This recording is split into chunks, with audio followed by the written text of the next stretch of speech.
கர்த்தருடைய பரிசுத்த நாமத்துக்கு ஸ்தோத்திரம். இன்றைக்கு நம்ம பார்க்கக்கூடிய தலைப்பு என்னென்னு பார்த்தீங்கன்னா ஆராதனை, ஒர்ஷிப்னா என்ன? இன்றைக்கி ஆராதனை அநேகர் செய்கிறார்கள். ஆராதனை லீடர் என்று தங்களை சொல்லிக்கொள்கிறாங்க, ஒர்ஷிப் லீடர்ஸ்னு கொள்கிறாங்க. ஆனால் இதில் ஆராதனையில் ஏதோ ஒரு குறை இருக்கிறதா எல்லாருமே கட்டாயமாக உணர்ந்திருப்போம். எந்த ஆராதனை போனீங்கனாலும் அது வந்து ஃபுல்ஃபில்டாக இருக்க மாதிரி இருக்காது. ஸோ எப்படி ஆராதிக்கிறாங்க, ஏன் ஆராதிக்கிறாங்க, முதல்ல ஆராதனைனா என்ன, ஏன் தேவனை ஆராதிக்கணும், எப்படி ஆராதிக்கணும் அப்படிங்கிறத இன்றைக்கி நம்ம பார்க்க போகிறோம். ஆராதனை அப்படின்ட்டு தங்களை சொல்லிக்கொள்கிறதுக்கு யாருக்கும் ஆராதனை வீரர், அதாவது ஒர்ஷிப் லீடர் அப்படின்னு நிறைய பேர் தங்களை சொல்லிக்கிறாங்க இல்லையா? ஸோ அப்படி சொல்லிக்கிறதே முதல்ல தவறான ஒரு காரியம். அதை வந்து யாரும் சொல்ல முடியாது. ஒர்ஷிப் லீடர்னா ஆண்டவர் ஒரே ஒருத்தனை தான் வச்சுருந்தார். அவனும் வந்து என்ன ஆகிட்டான், பெருமையில் விழுந்து போயிட்டான், லூசிஃபர். அது நம்ம எல்லாருக்குமே தெரியும். உலகத்தில் முதல் ஒர்ஷிப் லீடரே லூசிஃபர் தான். இன்றைக்கி அது என்ன ஆகுதுன்னா, அந்த லூசிஃபர் ஊழியக்காரன்ற பேரில் இருக்க அனைவரை வந்துட்டு ஒர்ஷிப்ன்ற பேரில் வஞ்சித்துட்ருக்காங்க. இப்போ அதை பற்றி நம்ம இன்றைக்கு தெளிவாக பார்க்கலாம். ஆராதனை என்றால் என்ன, புதிய ஏற்பாட்டின் ஆராதனை என்ன அப்படிங்கிறத பார்க்கலாம். முதலாவதாக நம்ம இதற்கு ரோமர் 12ஆம் அதிகாரம் 1-2 வசனங்களை படித்து பார்த்தோம்னா நமக்கு தெரியும். அப்படி இருக்க சகோதரரே, நீங்கள் உங்கள் சரீரங்களை பரிசுத்தமும் தேவனுக்கு பிரியமுமான ஜீவ பலியாக ஒப்பு கொடுக்க வேண்டும் என்று தேவனுடைய இரக்கங்களை முன்னிட்டு உங்களுக்கு வேண்டிக் கொள்கிறேன். இதுவே நீங்கள் செய்யத்தக்க புத்தியுள்ள ஆராதனை. நீங்கள் இந்த பிரபஞ்சத்திற்கு ஒத்த வேஷம் தெரியாமல் தேவனுடைய நன்மையும் பிரியமும் பரிபூர்ணமுமான சித்தம் இன்னதென்று பகுத்தறியத்தக்கதாக உங்கள் மனம் புதிதாகிறதுனாலே மறுரூபமாகுங்கள் அப்படின்னு பவுல் அப்போஸ்தலன் ரோமருக்கு தெளிவாக எழுதுறாரு. அதாவது ஆராதனைனா என்னன்னா, உங்களுடைய சரீரத்தை ஜீவ பலியாய் ஒப்பு கொடுங்கள். இப்போ ஆபிரகாம் வந்து ஈசாக்கை பலியிட போறாரு. இவர் கேட்குறாரு, ஈசாக்கு கேட்குறாரு, நம்ம பலிக்கான எல்லாமே இருக்கு, ஆனால் பலி எங்கப்பான்னு கேட்கும்போது ஆண்டவர் பார்த்து கொள்வார் அப்படின்னு சொல்றாரு. விசுவாசத்தில் சொல்லும்போது ஜீவ பலியாக ஒப்பு கொடுக்குறாரு. அந்த இடத்துல வந்து ஈசாக்கு வந்து தான் வாயை திறக்கல. ஈசாக்கை வந்து ஆபிரகாம் கட்டி போட்டு கத்தியை கையில் தூக்கி அந்த தேவதூதன் வந்து நிறுத்துன்னு சொல்கிற வரைக்கும் ஈசாக்கு வந்து மறுபடியும் ஒரு கேள்வி கேட்கலாம். அவங்க தான் இதுதான் வந்துட்டு உங்களுடைய சரீரங்களை ஜீவ பலியாய் ஒப்பு கொடுங்கன்றதுக்கு இது ஒரு ஆதாரம், ஒரு உதாரணம் சொல்லப்போனால். அதாவது பவுல் அப்போஸ்தலன் வந்து இதை இன்னும் தெளிவாக எப்படி சொல்கிறாருன்னு பார்த்தீங்கன்னா, 1 கொரிந்தியர் 10ஆம் அதிகாரம் 23ஆம் வசனத்தில் அவர் என்ன சொல்கிறாருன்னா, எல்லாவற்றையும் அனுபவிக்க எனக்கு அதிகாரம் உண்டு, ஆகிலும் எல்லாம் தகுதியாக இராது. எல்லாவற்றையும் அனுபவிக்க எனக்கு அதிகாரம் உண்டு, ஆகிலும் எல்லாம் பக்தி விருத்தியை உண்டாக்காது அப்படிங்கிறாரு. அப்போது இன்றைக்கு இருக்கக்கூடிய காலகட்டத்தில் ஸ்கூல் படிக்கிற பசங்களோ இல்லை ஆஃபீஸில் வேலை செய்கிறோம் அப்படின்னாக்கா, ஆஃபீஸில் கூட இருக்கவங்க எல்லாரும் சேர்ந்து படத்துக்கு போவாங்க. ஆனால் அந்த இடத்துல எனக்கு படத்துக்கு போகிறதுக்கு, அவங்க கூட போகிறதுக்கு எனக்கு உரிமை உண்டு, ஆனால் அது தகுதியாக இராது. ஏன்னா நான் ஒரு கிறிஸ்தவன். இதுதான் உண்மையான ஆராதனை. எல்லாரும் வந்து சரக்கடிக்க போகிறாங்க, ஒரு ட்ரிங்க் பண்ண போகிறாங்க, எல்லாரும் சேர்ந்து பார்ட்டி பண்ண போகிறாங்க. நானும் பார்ட்டிக்கு போகிறேன், ஆனால் அங்கே வந்து நான் ட்ரிங்க் பண்ணாமல் இருக்கேனா? இதுதான் வந்துட்டு எனக்கான ஒரு ஆராதனை. நான் செய்யக்கூடிய ஆராதனை இதுதான். எல்லாம் எனக்கு தகுதியாக இருந்தாலும் எல்லாம் பக்தி விருத்தி உண்டாக்காது. அனுபவிக்க எனக்கு அதிகாரம் உண்டு, ஆனால் எல்லாம் தகுதியாக இராது. ஒரு கிறிஸ்தவனா எனக்கு இது தகுதியாக இராது. எல்லாரும் செய்கிறாங்க, இந்த தப்பை செய்கிறாங்க, பொய் கணக்கு எழுதுறாங்க, ஆனால் நான் இதை எழுத முடியாது, ஏன்னா நான் ஒரு கிறிஸ்தவன், இது எனக்கு தகுதியாக இராது. இதுதான் உண்மையான ஆராதனை. இன்றைக்கு நிறைய பேர் என்ன நினச்சிக்கிட்டு இருக்காங்கன்னா, சபைக்கு ஞாயிற்றுக்கிழமை போயிட்டு காலையில் வசனம் கேட்குறதுக்கு முன்னாடி ஒரு 4 பாட்டு பாடுறது தான் ஆராதனைன்னு நினச்சிட்டு இருக்காங்க. ஆனால் உண்மையான ஆராதனை அது கிடையாது. ஒரு ஸ்டெப்பு போயிட்டு பவுல் அப்போஸ்தலன் இதையும் தெளிவாக சொல்கிறாரு. ரோமர் 12ஆம் அதிகாரம் 2ஆம் வசனத்தில் வாசித்து பார்த்தோன்னா, நீங்கள் இந்த பிரபஞ்சத்திற்கு ஒத்த வேஷம் தெரியாமல் தேவனுடைய நன்மையும் பிரியமும் பரிபூர்ணமுமான சித்தம் இன்னதென்று பகுத்தறியத்தக்கதாக உங்கள் மனம் புதிதாகிறதுனாலே மறுரூபமாகுங்கள்னு சொல்கிறாரு. தேவனுடைய சித்தம் என்னவென்றால், அதில் நிறைய காரியம் வேதத்தில் இருக்குது. நான் 2 காரியத்தை சொல்கிறேன். சித்தம் உண்டு சுத்தமாகு அப்படின்னு இயேசு கிறிஸ்து சொல்கிறாரு. அப்போது நீங்கள் பரிபூர்ண சுகத்தில் இருக்க வேணும்னு ஆசைப்படுறது வந்துட்டு தேவனுடைய சித்தம். ஏன்னா பிரியமானவனே, உன் ஆத்மா வாழ்கிறது போல் நீ எல்லாவற்றிலும் வாழ்ந்து சுகமாக இருக்கும்படி வேண்டுகிறேன்னு 3 யோவான் 1:2 நம்ம பார்க்குறோம். 2வது தெசலோனிக்கேயருக்கு பவுல் அப்போஸ்தலன் எழுதும்பொழுது எப்பொழுதும் ஸ்தோத்திரம் செஞ்சு கொண்டு வருங்கள், இதுவே உங்களை குறித்து தேவ சித்தமாக இருக்கிறதுன்னு சொல்கிறாரு. அப்போ இப்படி நம்ம நிறைய காரியங்கள் தேவ சித்தம் என்று என்னது என்று பார்த்து செய்கிறது தான் உண்மையான ஆராதனை என்று வசனம் சொல்லுகிறது. இப்போ ஏன் நாம் தேவனை ஆராதிக்க வேண்டும் என்று பார்ப்போம். நாம் ஏன் தேவனை ஆராதிக்க வேண்டும் என்று பவுல் அப்போஸ்தலன் அதுவுமே வந்து ரோமருக்கு எழுதும்பொழுது எழுதுகிறார். ரோமர் 1ஆம் அதிகாரம் 21 முதல் 32ஆம் வசனம் வாசித்து பாருங்கள். அதில் முதல்ல 21, 22ஆம் வசனத்தை வாசிக்கிறேன். அவர்கள் தேவனை அறிந்தும் அவரை தேவன் என்று மகிமைப்படுத்தாமலும் ஸ்தோத்தரியாமலும் இருந்து தங்கள் சிந்தனைகளிலே வீணரானார்கள். உணர்வில்லாத அவர்களுடைய இருதயம் இருளடைந்தது. ஞானிகள் என்று சொல்லியும் பைத்தியக்காரர் ஆகி அப்படின்னு வசனம் சொல்லுகிறது. அப்போது நீங்கள் தேவனை ஏன் ஆராதிக்க வேண்டும்னா, நீங்கள் தேவனை அறிந்த பிற்பாடாக நீங்கள் அவரை தேவன் என்று மகிமைப்படுத்தாவிட்டால் உங்களுடைய இருதயம் இருளடைந்து போகும். ஸோ நம்மளுடைய இருதயம் இருளடைந்து போனால் என்ன ஆகுமா, நம்மளை நாமே ஞானி என்று எண்ணிக்கொண்டு நம் பைத்தியமாக இருப்போம் அப்படின்னு தான் 22ஆம் வசனத்தில் சொல்லுகிறது. இப்படியாக நம்மளுடைய இருதயம் இருளடையும் போது என்ன நடக்குதுன்னு பார்த்தா, தேவன் என்ன பண்ணுறாருன்னா அவங்களுடைய இப்படிப்பட்டவர்களுக்கு தங்களுடைய இச்சைக்கு ஏற்றாப்புல அவர்களை ஒப்பு கொடுக்குறாருன்னு சொல்லப்படுது. 23ஆம் 24ஆம் வசனத்தில் பார்த்தோன்னா அவர்களை வந்து தங்களுடைய இச்சைக்கு ஒப்பு கொடுக்குறாரு. அது மட்டும் இல்லாமல் அவங்க என்ன ஆகுதுன்னா சிருஷ்டிகரை அல்ல சிருஷ்டிக்கப்பட்டதையே சேவிக்க ஆரம்பித்து விடுகிறார்கள். அப்போது ஏன் தேவனை ஆராதிக்க வேண்டும் என்றால் நம்மளுடைய இருதயம் இருளடையாதபடிக்கு நம் தேவனை ஆராதிக்க வேண்டும்.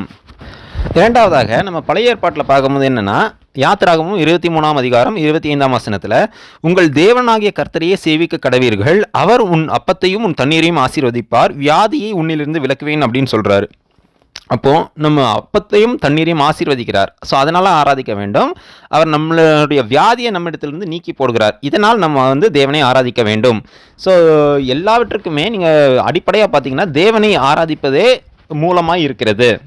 அடுத்த மூன்றாவதாக நம்ம ஏசாயா 25ஆம் அதிகாரம் 1ஆம் வசனத்தில் நம்ம பார்க்கக்கூடிய கருத்து என்னன்னு பார்த்தீங்கன்னா, கர்த்தாவே நீரே என் தேவன், உம்மை உயர்த்தி உமது நாமத்தை துதிப்பேன், நீர் அதிசயமானவைகளை செய்தீர், உமது பூர்வ ஆலோசனைகள் சத்தியமும் உறுதியுமானவைகள்.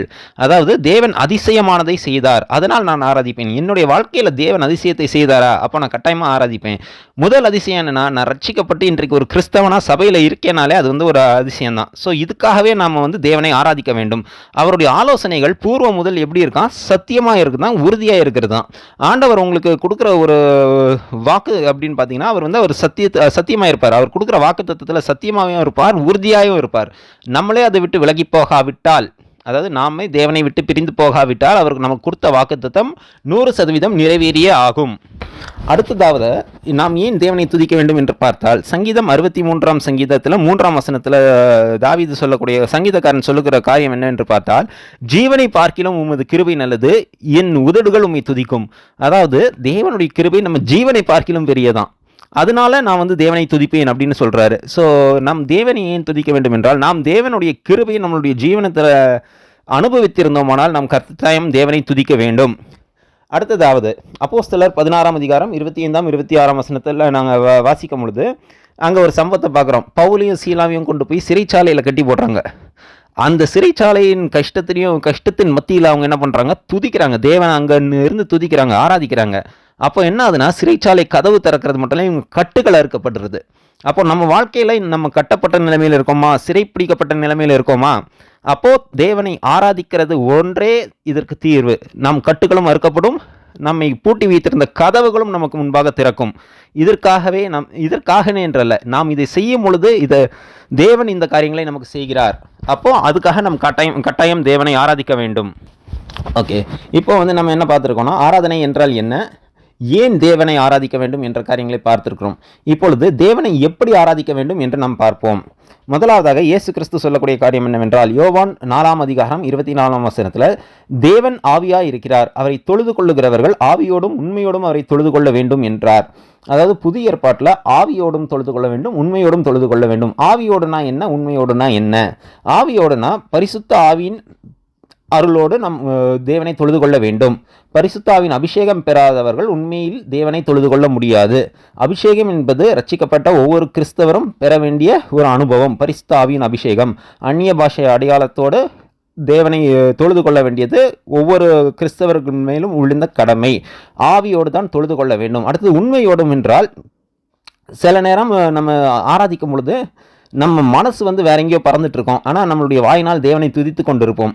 இதை தேவன் விரும்புவதில்லை. நம் முழு மனதோடு, முழு ஆத்மாவோடு, முழு பலத்தோடு ஆண்டவரை தொழுது கொள்ள வேண்டும் என்று ஆண்டவர் விரும்புகிறார். இதை தான் ஆவியோடும் உண்மையோடும் தொழுது கொள்ள வேண்டும் என்று இயேசு கிறிஸ்து சொல்லுகிறார். இரண்டாவதாக எப்படி தொழுது கொள்ள வேண்டும் என்றால், 1 நாளாகமம் 16ஆம் அதிகாரம் 29ஆம் வசனம் மற்றும் சங்கீதம் 96ஆம் சங்கீதம் 9ஆம் வசனத்தில் நம்ம பார்க்கிற காரியம் என்னவென்றால், பரிசுத்த அலங்காரத்துடனே கர்த்தரை தொழுது கொள்ளுங்கள். நம்ம இன்னைக்கு அநேக விஷயங்களை நம்ம அலங்கரிக்கிறோம். நம்ம கிறிஸ்தவர்களுடைய அலங்காரத்தை பற்றி தனியாக 2-3 வீடியோ பேசியிருக்கோம் ஏற்கனவே. அப்போது இங்கே என்ன சொல்கிறாருன்னா, பரிசுத்தம் என்ற அலங்காரத்துடன் தான் கர்த்தரை தொழுது கொள்ள வேண்டும். பரிசுத்த அலங்காரம் இல்லாமல் நீ எத்தனை தான் ஒர்ஷிப் லீடர்ன்ற பட்டத்தை வச்சாலும், எவ்வளோ தான் பாட்டு பாடினாலும், உன் பாட்டில் எத்தனை பேர் மயங்கி விழுந்தாலும் அது ஆராதனை கிடையாது. அது தேவன் அருவருக்கிற ஒரு காரியமாக இருக்கும். தேவனை ஆராதிக்கிறவர்கள் பரிசுத்த அலங்காரத்துடன் ஆராதிக்க வேண்டும். பரிசுத்தம் என்றால் என்ன? ஆண்டவர் சொல்கிறாரு, நான் பரிசுத்தர் ஆகியால் நீங்களும் பரிசுத்தராயிருங்கள் அப்படின்னு சொல்கிறாரு. அப்போது ஒரு இடத்துல நம்ம பரிசுத்தம்னா என்னென்னா, நம்ம ஆண்டவரை போல நாம் நடந்து கொள்ளுகிறோமா? ஒரு கூட இருக்கிறவர்கள் ஆபாச காரியங்கள் பார்க்கிறார்கள், தேவன் அந்த இடத்துல இருந்தால் பார்ப்பாரா அப்படின்னு யோசிச்சுட்டு நம்ம அப்போது தேவன் பார்க்க மாட்டார் என்றால் நாம் பார்க்கிறது நமக்கு தகுதியாகுமா அப்படின்ற அந்த பாவத்தை விட்டு விலக வேண்டும். இது எங்கே வருதுன்னு பார்த்தீங்கன்னா, கலாத்தியர் 5ஆம் அதிகாரத்தில் வந்து ஆவியின் கனின்னு பவுல் அப்போஸ்தலன் 9 காரியங்களை சொல்கிறாரு. அது ஆவியின் கனிகள்னு சொல்ல ஓர்மையில் சொல்கிறாரு. ஆவியின் கனியோ அப்படின்னு சொல்லி எழுதுறாரு. அப்போது அந்த கனியில் 9 காரியங்கள் சொல்லப்படுது. அந்த கனி என்பது 9 காரியங்களையும் மொத்தமாக கொடுத்தாதான் அது கனியாக மாறும், கனியாக வரும். இல்லாவிட்டால் அதில் ஒன்று தவறினாலும் அது வந்து ஆவியின் கனியாய் வராது. அப்போது நம்மக்கிட்ட அந்த 9 காரியங்களும் இருக்குதா என்று பார்த்துட்டு, இந்த 9 காரியங்களும் நம்மிடத்தில் இருந்தால் நாம் பரிசுத்த அலங்காரத்தோடு இருக்கோம் என்பது நாம் அறிந்து கொள்ளலாம். ஆவியின் கனியை பெற்றவர்கள் தான் பரிசுத்த அலங்காரத்தோடு தேவனை ஆராதிக்கிறார்கள் என்ற அர்த்தம். இயேசு கிறிஸ்து வந்துட்டு அவரிடத்துல யாராலையும் ஒரு சின்ன தவறு கூட கண்டுபிடிக்க முடியல. யோவானில் வந்துட்டு இயேசு கிறிஸ்து வந்து கல்லடிக்க வராங்க, எடுத்து அடிக்க வராங்க. அப்போ இயேசு கிறிஸ்து கேட்குறாரு, ஓப்பனாக அவருடைய எதிரிகளை பார்த்து கேட்குறாரு, உங்களில் யாராவது ஒருத்தன் வந்து என்ன பாவத்தை சொல்லி என்னை வந்து குற்றப்படுத்த முடியுமா அப்படின்னு கேட்குறாரு. யாராலையுமே முடியல. அப்போது இன்றைக்கு இருக்க ஊழியக்காரங்கள் அப்படி இருக்காங்களா? இதை கட்டாயமாக பார்க்க வேண்டிய ஒரு விஷயம். தைரியமாக எதிரிகளாகவே இருந்தாலும் உங்களால் என்ன மேலே ஒரு குற்றம் சுமத்த முடியுமா? நியாயமான ஒரு குற்றத்தை அவர்களால் உண்மையிலும் சுமத்த முடியுமா அப்படின்னு கேட்கக்கூடிய ஒரு தைரியம் வேணும். இன்றைக்கி ஒர்ஷிப் லீடர்ன்ற பேரில் இருக்கவங்க எல்லாருமே பார்த்தீங்கன்னா மாது இல்லாட்டி போதை வஸ்துக்கள் பழக்கத்தில் இருக்கிறாங்க. இன்றைக்கு இருக்கக்கூடிய ஒர்ஷிப் லீடர்ன்ற பேரில் சொல்லக்கூடியவர்கள் இருக்கிறார்கள். இதில் வேற ஒருத்தர் ரீசெண்டாக ஒரு பேசியிருந்தார், நீங்கள் கட்டாயமாக எல்லாரும் பார்த்துருப்பீங்க யூடியூப்பில். அதாவது உங்கள் சபை ஊழியக்காரன் இந்த மாதிரி தப்பு செஞ்சால் அவனை மன்னிச்சு ஒரு சான்ஸ் கொடுங்க அப்படின்னு சொல்கிறாரு. ஆனால் வேதம் என்ன சொல்லுதுன்னா, முதல்ல ஒரு ஊழியக்காரனை எடுக்கணுன்னாலே இந்த மாதிரி சுவாபம் இல்லாதவனாக தான் எடுக்கணும்னு 1 தீமோத்தேயு 4ஆம் அதிகாரத்துல எல்லாம் பவுல் தெளிவாக சொல்கிறார். ஒரு பிஷப்னா எப்படி இருக்கணும், அப்போ தான் நீ அவனை அந்த ஸ்தானத்திலேயே வைக்கணும். இந்த மாதிரி அவன் ஊழியக்காரனை இருந்துட்டு தப்பு செஞ்சதுக்கப்புறம் நீ மன்னிச்சு அவனை அந்த இடத்துல வெயின்னு சொல்லலை வேதத்தில். அது வேதத்துக்கு புறமான கருத்து. அப்போ பரிசுத்த அலங்காரம் என்பது என்னவென்றால், நீங்கள் பரிசுத்தமாக, இது வந்து ஒரு விசுவாசிக்கே சொல்லப்படக்கூடிய காரியம், பரிசுத்த அலங்காரத்துடன் கர்த்தரை தொழுது கொள்ள வேண்டும் என்பது. அப்போ ஒரு ஊழியக்காரனா அந்த வொர்ஷிப் லீடர்னு தன்னை சொல்லிக் கொள்ளக்கூடியவர்கள் எவ்வளவு ஜாக்கிரதையாக இருக்க வேண்டும் என்பதை நாம் சிந்தித்து பார்க்க வேண்டும். அப்புறம் கடைசியாக எபிரேயர் 13ஆம் அதிகாரம் 15ஆம் வசனத்தில் என்ன வாசிக்கிறோன்னா, அவருடைய நாமத்தை துதிக்கும் உதடுகளின் கனியாகிய ஸ்தோத்திர பலியை அவர் மூலமாய் எப்பொழுதும் தேவனுக்கு செலுத்த வேண்டும். இயேசு கிறிஸ்து மூலமாய் தேவனுக்கு எப்பொழுதும் நம்ம என்ன செலுத்த வேண்டும்னா, நம்மளுடைய உதடுகளின் கனியாகிய ஸ்தோத்திர பலி. அதாவது உதடுகளின் கனியாகிய ஸ்தோத்திர பலினா ஆண்டவரை நம் வாய் மூலமாகவும் துதிக்கணும், உள்ளம் மூலமாகவும் துதிக்கணும். அதாவது நம்ம கர்த்தர் அதை நம் வாய் விட்டு துதிக்க வேண்டும் என்று எதிர்பார்க்கிறார். அதனால தான் அதை உதடுகளின் கனி என்று சொல்கிறார். இதை வந்து இயேசு கிறிஸ்து மூலமாய் நீங்கள் பிதாவை ஸ்தோத்தரிக்க வேண்டும், இப்படி தான் வந்து நம்ம ஆராதிக்க வேண்டும் என்று வேதம் தெளிவாக சொல்லுகிறது. இன்றைக்கு இருக்கிற வொர்ஷிப் லீடர்ஸ் அநேகர் என்ன பண்ணுறாங்க அப்படின்னு பார்த்தோம்னா, நிறைய பேர் பார்த்தீங்கன்னா இன்றைக்கு இருக்கக்கூடிய ஒர்ஷிப் லீடர் என்று தங்களை தாங்களே ஒர்ஷிப் லீடர் என்று அழைத்து கொள்ளக்கூடியவர்கள் என்ன பண்ணுறாங்கன்னா, லட்சக்கணக்கில் பணம் செலவு பண்ணி மேடையில் வந்துட்டு புகையெல்லாம் விட்டுட்டு கோட்டு சூட்டு போட்டு எல்லாரையும் கருப்பாக ட்ரெஸ்ஸு போட்டு ஸ்டேஜில் நிற்க வச்சு அவர்கள் செய்யக்கூடியது பிசாசின் ஆராதனை. அதாவது நம்ம வெளிப்படுத்தின விசேஷம் 14ஆம் அதிகாரம் 11ஆம் வசனத்தில் வந்து நம்ம தெளிவாக பார்க்குறோம்.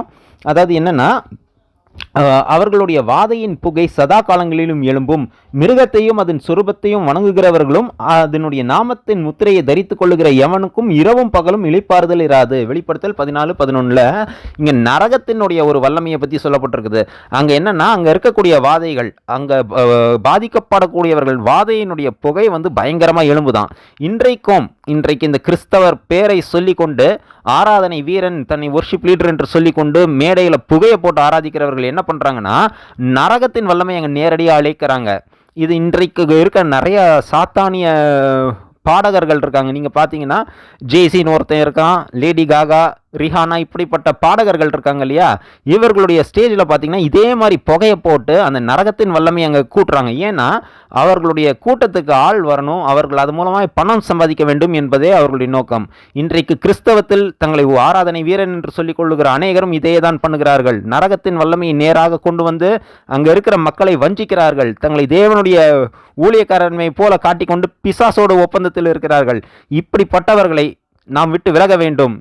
ஏனென்றால் இது சரியான ஆராதனை முறை கிடையாது. பவுல் அப்போஸ்தலன் தெளிவாக சொல்லுகிறார், ரோமர் 12ஆம் அதிகாரம் 2ஆம் வசனத்தில், நீங்கள் இந்த பிரபஞ்சத்திற்கு ஒத்த வேஷம் தெரியாமல் தேவனுடைய நன்மையும் பிரியமும் பரிபூர்ணமான சித்தம் இன்னதென்று பகுத்தறியத்தக்கதாக உங்கள் மனது புதிதாகிறதுனாலே மறுரூபமாகுங்கள். அதாவது தேவனுடைய சித்தம் இன்னதென்று நீங்கள் அறியறதற்கு உங்களுடைய மனம் புதிதாகிறதுனாலே நீங்கள் மறுரூபமாக வேண்டும் என்று சொல்கிறாரு. ஆனால் இந்த மாதிரி புகையை போட்டு ஆராதனை செஞ்சுட்டு லட்சக்கணக்கு செலவு பண்ணிட்டு மக்கள்கிட்ட காணிக்கையை கேட்குறாங்க, வெக்கம் இல்லாமல் இந்த மாதிரி காணிக்கையை கேட்குறாங்க பாருங்கள். இப்படிப்பட்டவர்கள் சொல்லக்கூடிய காரியம் என்னவென்றால், சினிமாக்காரனே அப்படி பண்ணுறான், நம்ம ஆண்டவருக்காக பண்ணக்கூடாதா அப்படின்னு நிறைய பேர் கேட்குறாங்க. ஆனால் தேவன் என்ன சொல்கிறாருன்னா, இந்த உலகத்துக்கு ஒத்த வேஷத்தை தெரியாதே, சினிமாக்காரன் மாதிரி நீ பண்ணாத அப்படின்னு சொல்கிறாரு. ஆனால் நீ என்ன சொல்கிற, சினிமாக்காரனோட மேலே பண்ணுவேன்னு சொல்லிக்கிட்டு இருக்க. இது தேவனுக்கு அருவருப்பான காரியம். ஆரோனுடைய குமாரர்கள் நாதாப் அபியூ என்று இருவர் இருந்தார்கள். தேவனுடைய சமூகத்தில் அந்நிய அக்கினியை கொண்டு வந்தார்கள், அழிந்து போனார்கள். அதே போல நீயும் அழிந்து போய் விடுவாய். ஆராதனை வீரன் என்று சொல்லிக் கொண்டிருக்கிற உன்னை நீ ஆராய்ந்து பார். தேவன் எப்படிப்பட்ட ஆராதனையை விரும்புகிறார், ஆண்டவர் எந்த ஆராதனையை கேட்கிறாரோ அந்த ஆராதனையை மட்டுமே நாம் தேவனுக்கு செலுத்துவோமாக. கர்த்தருக்கு ஸ்தோத்திரம்.